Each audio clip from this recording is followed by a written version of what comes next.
So basically being there at the right time with the right product, in the right seasonality, leveraging on the brand. Yeah, a lot to think about. Which one is the biggest opportunity of growth that you see now in expanding in Europe? So we're currently on 10 different territories with Zalando, and the Swiss market is a real area for growth that we feel, and it's just kind of working out that way of I guess ensuring consistency, and making sure that if we were to fulfil to Switzerland, then we'd be able to do so as if they were getting like a national delivery instead of a cross-border one. The second-hand market is exploding, and so again, it's huge. It's a huge influence in the UK. About 50% of people have sold something second-hand in the last 12 months. Your core market is potentially one that's on platforms like TikTok and other social media platforms. That's a huge growth opportunity. So in the UK, for example, we see social commerce worth about £7.3 billion.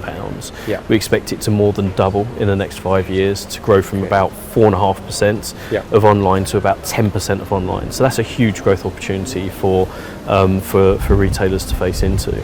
So what I would say is very different from TikTok to pretty much any other marketplace that I work with at the moment is it's so content driven. And that's sort of the message that the experts at TikTok say to me of, if you don't invest in the content, you will not be successful. Because how are you going to drive the traffic to your store on the TikTok shop? It's just not, you'd have to physically go into the app and physically search for it.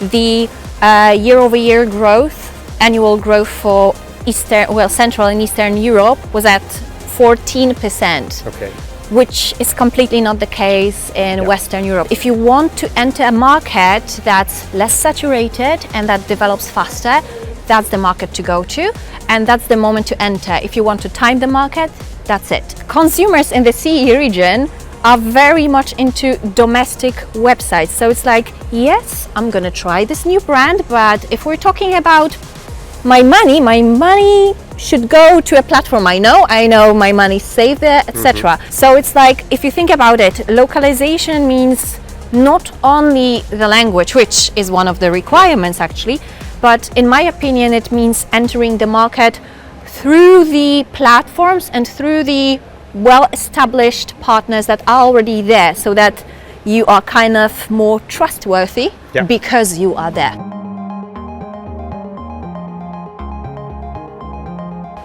You mentioned that... No, you didn't mention it.